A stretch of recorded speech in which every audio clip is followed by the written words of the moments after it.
আমাদের দ্বারাই সম্ভব নয়। আল্লাহর নবী হযরত ইউনূস বললেন, বাবারে যদি এমন কথা বলো তাহলে আল্লাহর আযাব চলে আসবে। আমাকে আল্লাহ পাঠিয়েছেন তোমাদের কাছে ইসলামের দাওয়াত নিয়ে। যদি তোমরা একথা না বলো আল্লাহ রেগে যাবেন, আল্লাহ নারাজ হয়ে যাবেন। আর আল্লাহ যদি নারাজ হয়ে যান তোমাদের উপরে হয়তো আল্লাহর আযাব চলে আসবে। তারা বলতে লাগলো, ভারী আযাব আলা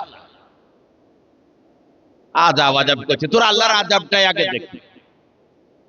দেখবেন যাদের ধ্বংসের সময় হয় তাদের মাথায় আর কাজ করে না, ঠিক না ঠিক বলুন, উল্টো পাল্টা কাজ করে ফেলে।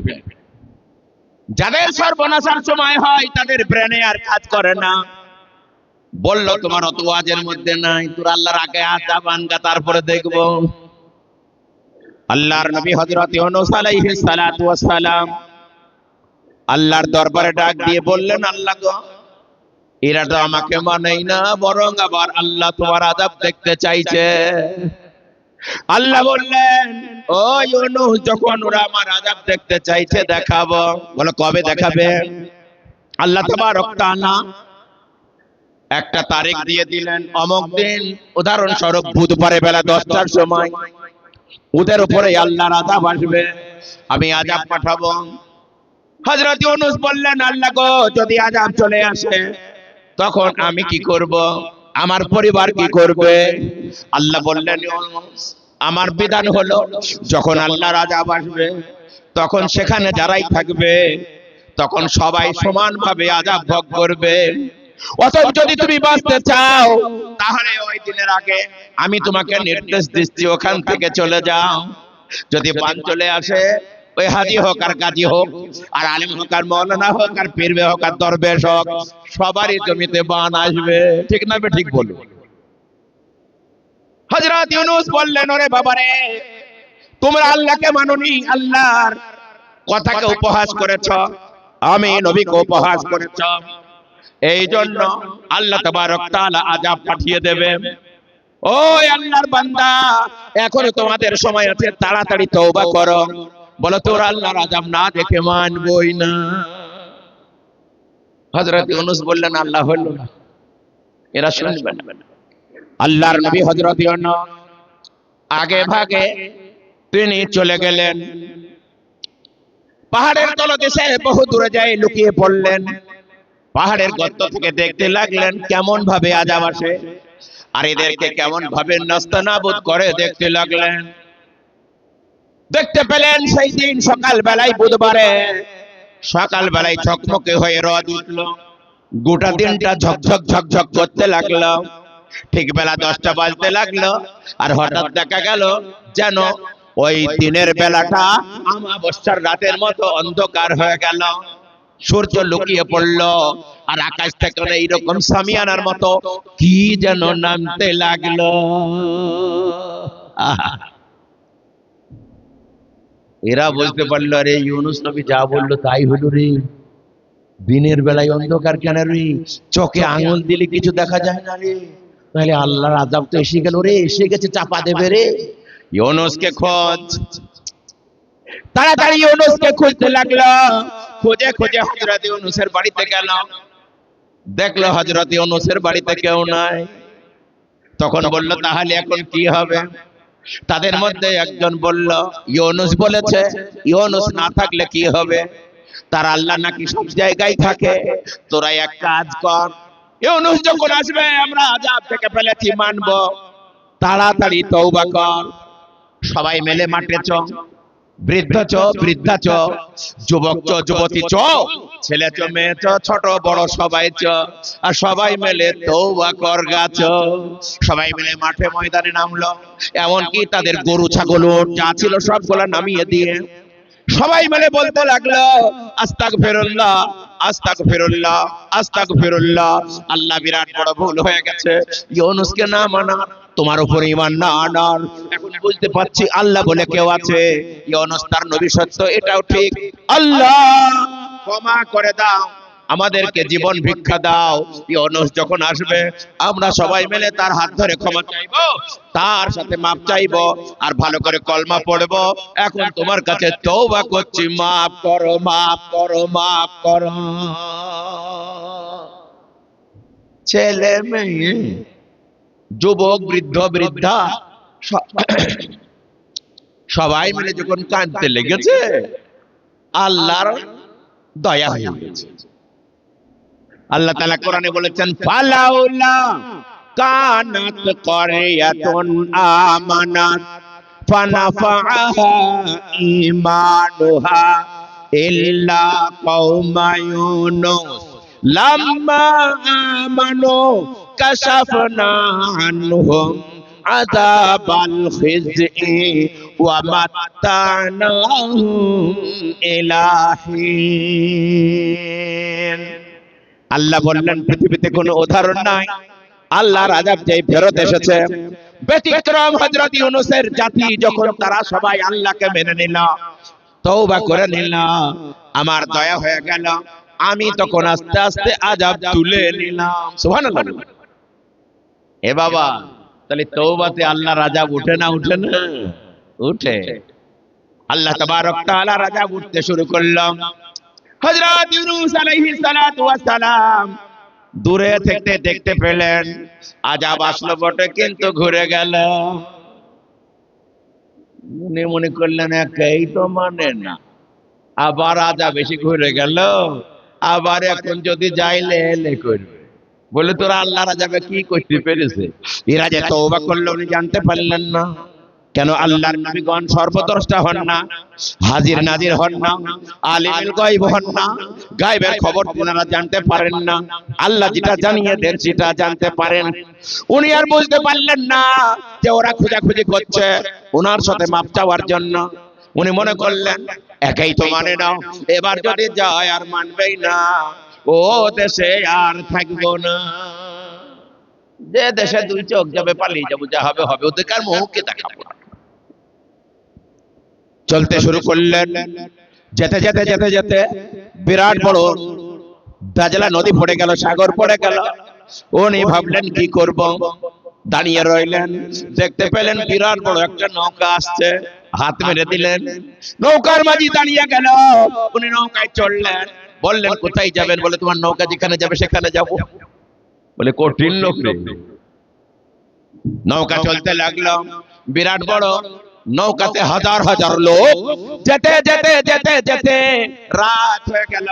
যেমনি গভীর রাত হয়েছে, আর তেমনি হঠাৎ দেখা গেল গভীর রাতে সাগরের মাঝখানে নৌকা টলমল টলমল টলমল করতে লাগলো। এত ভালো করে ডাঁড় টানে, ভালো করে পাল ধরে, ভালো করে আপনার কি বলে হাল ধরে, কিছুটি ঠেকানো যায় না।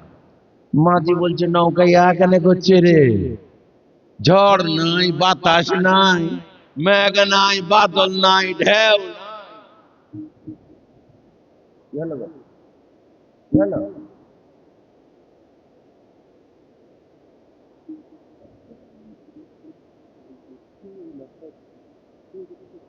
আমার দায়িত্ব, আমার দায়িত্ব, চুপ করে বসো। আপনার আপনার এই জন্য বলবো বুজুর্গ দোস্ত, এ জাত কিছুতেই জালসা শুনবে না, দূরে থাকবে। ওই দূরে বসে আছে, দাঁড়িয়ে আছে, কাছে আসছে না। ওরা মনে করছে বদরুল আলম ফাটা বাঁশর, কি শুনবো, ভালো আওয়াজ আসো, টনটনি গলা, তখন শুনবো। আরে বাবা, ওনাকে দেওয়ার জন্যই তো আমি এসেছি, এখনই তো আসবে, এক্ষুনি আসবে।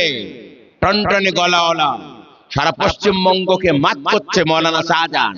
এবার মুর্শিদ আলম, মৌলানা শাহজাহান এমন ওয়াজ করবে আপনাদের জান ঠান্ডা করবে। তবে আপনারা এই কমিটি ছটফট করবেন না, এই সময় একটু নামাজ হচ্ছে, আপনারা খুব বিভ্রান্ত হবেন না। আপনারা ভাববেন লোক হচ্ছে না কেন, লোক সব নামাজ পড়ে আসে, আপনারা আতঙ্কিত হবেন, চুপ করে বসে থাকেন, আমাদেরকে কাজটা চালাতে দিন। ওয়াজের লাইন কেটে যাচ্ছে। হ্যাঁ, দর্শক পড়েন, আল্লাহুম্মা সাল্লি আলা সাইয়্যিদিনা মাওলানা মুহাম্মদ ওয়া আলা আলি সাইয়্যিদিনা মাওলানা মুহাম্মদ ওয়া বারিক ওয়া সাল্লিম কামা তুহিব্বু ওয়া তারদা আদাদা মা তুহিব্বু ওয়া তারদা ইয়া কারীম। আপনারা একটু আগে এসে বসবেন না? আগে আসেন, কাছে আসেন। সুবহানাল্লাহ, আপনাদের এত হাগো। এই আমল না করলে ওয়াজ শুনে কোনো লাভ হবে? আপনারা এখনই তো একটা কথারও উপরে আমল করছেন না, পরে আর আমল করবেন বলে আপনাদের বিশ্বাস আছে? এই বিশ্বাস আছে বলো, বিশ্বাস আছে? এখনই তো মানছেন না, পরে আর মানবে? দাদু আর নাতি ওয়াজ শুনতে গেছে, গল্পটা পেরাই বলি। রাত 12টা পর্যন্ত ওয়াজ শুনছে, ওয়াজ শুনে বাড়ি আসছে, আস্তে আস্তে ক্যানেল পার হইতে হয়েছে। ক্যানেল পার হয়ে দেখছে নাতির জামা কাপড় লুঙ্গি সব ভিজে একাকার, দাদুর কিছুই ভিজেনি। দাদু বলছে, এই তোর সব ভিজল কেন রে শীতের কনকনে সময় পৌষ মাসে? বলে, এক বুক পানি ভিজবে না? বলে, এই ভণ্ড কই, আমার ভিজলো না? বলে, দাদু তোমার কেন ভিজবে? যখন পানি হাঁটু পর্যন্ত তখন লুঙ্গি তোমার কোমর পর্যন্ত, যখন পানি কোমর পর্যন্ত তুমি লুঙ্গি কাপড় খুলে তো সব পাগড়ি বাঁধলে, তোমার ভিজে? বলে, বাঁদর তো তুললেন কেন, তোর কেন ভিজলে? বলে, এখনই টাটকা মৌলভী সাহেব বললো হাঁটুর উপরে কাপড় তোলা হারাম, ছতর ঢাকা ফরজ, ভয়ের জায়গায় তুললে নে। দাদু বলছে, আরে বদমাইশ করিয়েছে কি রে, আমি 40 বছর ধরে ওয়াজ শুনছি, যেখানকার ওয়াজ সেইখানে তুই আসে, ও মৌলবীদের কথা বাড়ি নিয়ে এসেছে, ওদের কথা সব মানতে গেলে দুনিয়ায় চলা যাবে। এইরকম ওয়াজ শুনলে পারে সেই ওয়াজে কোনো কাজ হবে বাবা? তাই এসব পার্টি এরা যেখানকার ওয়াজ সেখানে থুয়ে যাবে, এরা নিয়ে যাবে। বুঝতে পারলে না? পারলে না?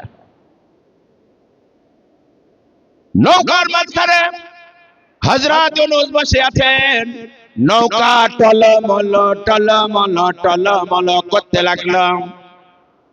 হযরত ইউনূস আলাইহিস সালাতু ওয়াস সালাম চুপ করে বসে আছেন। মাঝি বলল, এখানে মেঘ নাই, বাদল নাই, ঝড় নাই, তামাশা নাই, কেন নৌকা টলমল করছে? নিশ্চয় ব্যাপার আছে। বলো, কি ব্যাপার আছে? বলে, এটা সত্যের যুগ, আমার মনে হয়েছে কোন গোলাম তার মালিককে না বলে আমার নৌকায় চড়ে পালাচ্ছে, এই জন্য আমার নৌকার এই হাল হয়েছে। হযরত ইউনূসের বুঝতে বাকি থাকলো না, আমি সেই গোলাম, আমার মালিককে না বলে পালিয়েছি। হাত তুলে বললেন, আমি। বলুন, না না, তোমার চাঁদের মতো চেহারা, তুমি কেন হবা গো, ঝকঝক করছে। বলো, না আমি। বলো, তাহলে লটারি হবে? লটারি করা হলো। লটারি করে, বারবার লটারি করে, যতবার লটারি করে ততবার হযরত ইউনূসের নাম ঘুরে ঘুরে আসে। লটারি করা জায়েজ আছে? আপনারা বলবেন, বদরুল আলম বলে গেছে লটারি করা জায়েজ, তাহলে কাল থেকে লটারির টিকিট কাটবো আর টাকা মারবো। লটারি করা জায়েজ মানে লটারির টিকিট কাটা জায়েজ নয়, গলগলি হারাম। তাহলে কি জায়েজ? দুই ব্যক্তি সমান অধিকার হয়ে গেছে, কে আগে খেলবে কে পরে খেলবে বোঝা যাচ্ছে না, এর জন্য টস, লটারি করে এটাকে সমাধান কর। আল্লাহর নবীর 9 জন স্ত্রী ছিলেন, উনি সফরে গেলে কাউকে সাথী করে নিয়ে যেতেন, কাউকে নিয়ে গেলে কেউ বেজার হবে, লটারি করতেন, যার নাম আসতো তাকে নিয়ে যেতেন। এই জন্য লটারি করা। একই জিনিস সমান ভাগ, একই রাস্তা সমান ভাগ হয়েছে, কিন্তু ডানে কে যাবে বামে ঝগড়া হচ্ছে, লটারি মেরে দেন, যার ডান আসবে সে ডানে যাবে, যে বাম আসবে সে বামে যাবে। এই রকম। তার মানে লটারিকে দিয়ে আপনার টিকিট কেটে ইনকাম করা ইয়া গলগলে হারাম। বুঝতে পারলেন না? বললেন লটারি করা হয়ে গেল। হযরতের ইউনূসের নাম আসলো, সবাই বলল, হুজুর আপনার রিহাই নাই, আপনার জন্য হাজার হাজার লোককে ডুবাইতে পারি নাই। বলো, কি করতে হবে? বলে, নৌকা থামাতে গেলে আপনাকে ফেলতে হবে। বলে, তা ভালো হয়ে যায়, করো। হযরত ইউনূসকে সবাই মিলে ধরে ধপ করে নদীতে সাগরে ফেলে দিল, আর যেমনি ফেলে দেওয়া আর তেমনি পানিতে ডুবে গেলেন, আর যেমনি ডুবে গেলেন আর বিরাট মাছ এসে গপ করে খেয়ে ফেলল।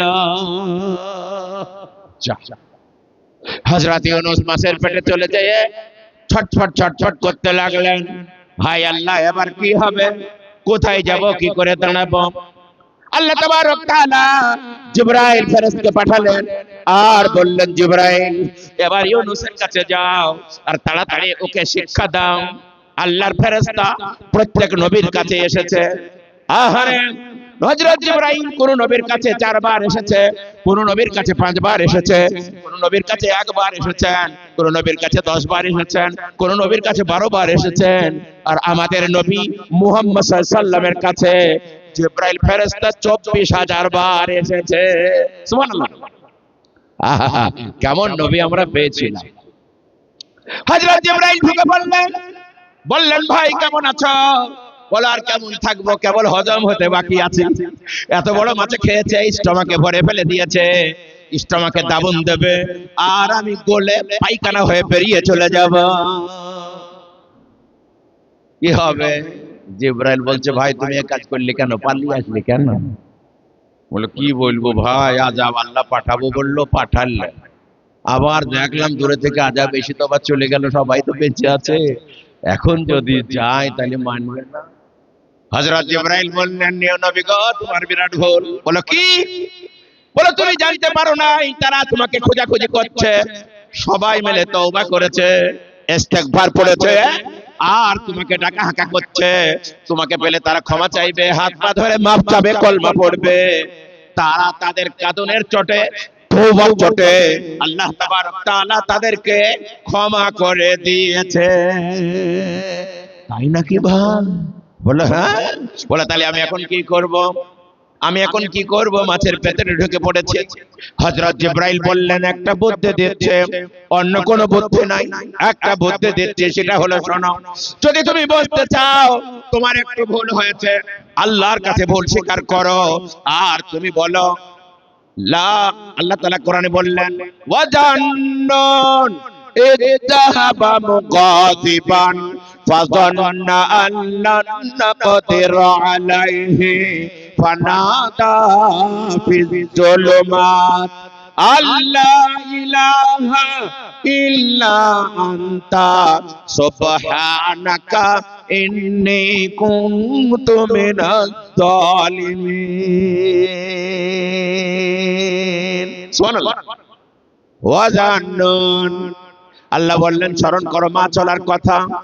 ইযহাবা মুগাদিবান, যখন বেচারা রাগ করে পালিয়ে গেছিল আর মাছের পেটে ঢুকে গেল, আর যখন বুঝতে পারলো আল্লাহ ছাড়া কোনো আমার মাবুদ নেই, আল্লাহ ফেরেশতা বললেন তুমি এই কলেমাটা বারবার পড়ো, লা ইলাহা ইল্লা আনতা। বলেন লা ইলাহা ইল্লা আনতা সুবহানাকা ইন্নী কুনতু মিনাজ জালিমিন। এই জন্য এই দোয়াটার নাম হলো দোয়ায়ে ইউনুস, ইউনুসের দোয়া। নবী বলেছেন, সহিহ হাদিস, মুসলিম শরীফ, তিরমিজি শরীফ, বুখারী শরীফ, নবীজি বলেছেন যদি কোনো ব্যক্তি বিপদে পড়ে, মুসিবতে পড়ে, আর যত বড়ই মুসিবত হোক না কেন, এই দোয়াটা যদি 7 বার, না হয় 11 বার, না হয় 21 বার, আর যদি তাও না হয় 313 বার, বদরের প্রান্তে 313টা সাহাবী ছিলেন, সেই স্মরণ করে 313 বার এই দোয়াটা যদি পড়ে, লা ইলাহা ইল্লা আনতা সুবহানাকা ইন্নী কুনতু মিনাজ জালিমিন, এই দোয়াটা পড়ে আল্লাহকে বলে আল্লাহ ভুল করে ফেলেছি, আমাকে এই বিপদ থেকে উদ্ধার করো, যতই বড় বিপদ হোক না কেন, যে কোনো রাস্তা ক্লিয়ার আল্লাহ করবেন। সুবহানাল্লাহ। কিন্তু আমরা বিপদে পড়লে প্রথমে মেম্বার, তারপরে প্রধান, তারপরে ডাক্তার, তারপরে মাস্টার, তারপরে মডেলের কাছে যায়। আসল যে বিপদ থেকে উদ্ধারকারী তাকে ভুলেই যায়। ঠিক বলছে না? ঠিক বলছে। আরে বাবা, আগে আল্লাহকে বল যে তোর বিপদ দিয়েছে, তারপরে তো মডেলের কাছে যাবি, মেম্বারের কাছে যাবি, প্রধানের কাছে যাবি, গায়ের মস্তানের কাছে যাবি, পরে যা হবে হবে। আর আগে আমরা ধর, আগে ভালো করে কাকে ধরে? এই গায়ের মস্তানকে দেখ, গায়ের একটা কথাই সবাই চলে, তার কথা, তাকে ধর, মেম্বারকে ধর, প্রধানকে ধর, ওসবের কোনো পরোয়া নাই। আল্লাহ যদি ঠিক হয়ে যায়, ও মেম্বার প্রধান সব গলে যাবে। ঠিক না বেঠিক? ডাক্তারও ঠিক হয়ে যাবে। এই জন্য নবী বলেছেন যদি কোনো ব্যক্তি এই দোয়া পড়ে দোয়া করে, তার দোয়া কবুল হবে। কেন? এতে 3টে অংশ আছে। 1 নম্বর লা ইলাহা ইল্লা আনতা, মানে আল্লাহর একত্ববাদের স্বীকার, আল্লাহর তাওহীদের স্বীকার। 2 নম্বর সুবহানাকা, আল্লাহর পবিত্রতা বর্ণনা। 3 নম্বর ইন্নী কুনতু মিনাজ জালিমিন, নিজে দোষী স্বীকার, আল্লাহ অন্যায় করেছে স্বীকার। আর এই 3টে জিনিস আল্লাহর কাছে যে স্বীকার করে, আল্লাহ তার দোয়া ফেরত দেন না। সুবহানাল্লাহ। এই জন্য আমরা আপদে বিপদে মুসিবতে টেনশনে এই দোয়া পড়ে আল্লাহর কাছে প্রথমে দোয়া করব ইনশাআল্লাহ বলেন। তারপরে আপনারা দুনিয়ার যেগুলা প্রয়োজনীয় ডাক্তার মাস্টার মেম্বার, অসুখ হয়েছে ডাক্তার, বিপদে পড়েছেন মেম্বার, তারপর কোর্ট কাছারি পরে যাবেন, আগে এটা আগে করেন, তাহলে তাড়াতাড়ি কাজ হয়ে যাবে। না যেতে হতেও পারে, করবেন না ইনশাআল্লাহ করবেন। হযরত ইউনূস আলাইহিস সালাতু ওয়াস সালাম এবার শুরু করে দিলেন, বলে কতবার পড়বো? বলো যতবার পড়ো। দমে দমে সে হরদম পড়ে ইসমে আযম। গান শুনেছেন না? শোনেন। এইবার পড়তে শুরু করলেন, লা ইলাহা ইল্লা আনতা সুবহানাকা ইন্নী কুনতু মিনাজ জালিমিন। পড়ে যায় আবার পড়ে, ফের পড়ে, তারপরে পড়ে। মাছ বলছি পেটে কন কন করছে কেন রে? বড় বড় জীবজন্তু খেলাম, কিছুই হয় না, আর সামান্য একটা মানুষকেই হজম হচ্ছে না। আপনারা জানেন পৃথিবীর সব থেকে বড় জীব হলো মাছ। সমুদ্রে এমন একটা বড় মাছ আছে, ওই মাছটা এত বড়, একবারে 25 টন করে চিংড়ি মাছ খায়। তাহলে সে মাছের পেট কত বড়? বড় বড় জাহাজ একদম আড় হয়ে দাঁড়িয়ে আটকে দেয়। সামান্য পানি, বড় বড় মানুষ, বড় বড় জীবজন্তু খেয়ে আমি হজম করি, আর সামান্য একটা মানুষ খেয়ে হজম হলো না। আল্লাহ তাবারক তাআলা ওই নবী 3 দিন 10 দিন 50 দিন, না 3 দিন 10 দিন তো আপনার 25 দিন, একবারে তিনি পৌঁছে গেলেন 40 দিন পর্যন্ত মাছে হজম হলো না। এখন যদি হজম না হয় তাহলে বমি হবে না? হবে না? আরে বাবা, খাবার খেলে হয় নিজ দিয়ে যাবে, না হয় ঘুরিয়ে আসবে, ঠিক না বেঠিক বলো? মাছ আর থাকতে পারলো না 40 দিন পরে কোথায়? নদীর ধারে চলে গেল, সাগরের ধারে চলে গেল, আর সাগরের কাছে যেয়ে একটা কদু গাছের কাছে হক করে বমি করে দিল। সুবহানাল্লাহ। এই কোরআন শোনেন, ওদেরকে দেখানো হবে, আপনাদেরকে দেখানোর জন্য আনা হচ্ছে, টেনশন নিন না। কদু গাছের কাছে বমি করে দিল। আল্লাহ তাবারক তাআলার পেয়ারা বান্দা হযরত ইউনূস আপনার দুনিয়ায় চলে আসলেন। আল্লাহ তাবারক তাআলা বললেন, ফাস্তাজাবনা লাহু ফানাজ্জাইনাহু মিনাল গাম্মি ওয়া কাযালিকা নুজিল মুমিনিন। আমি আল্লাহ তাবারক তাআলা তাকে মুক্তি দিলাম, আমি টেনশন থেকে নাজাত দিলাম। এইভাবে যারা বিপদে পড়ে, মুসিবতে পড়ে, আপদে পড়ে, আমি আল্লাহ তাবারক তাআলা এইভাবে যদি আমাকে আমি আল্লাহকে ধরে, আমি তাদের মুক্তি দেই। সুবহানাল্লাহ।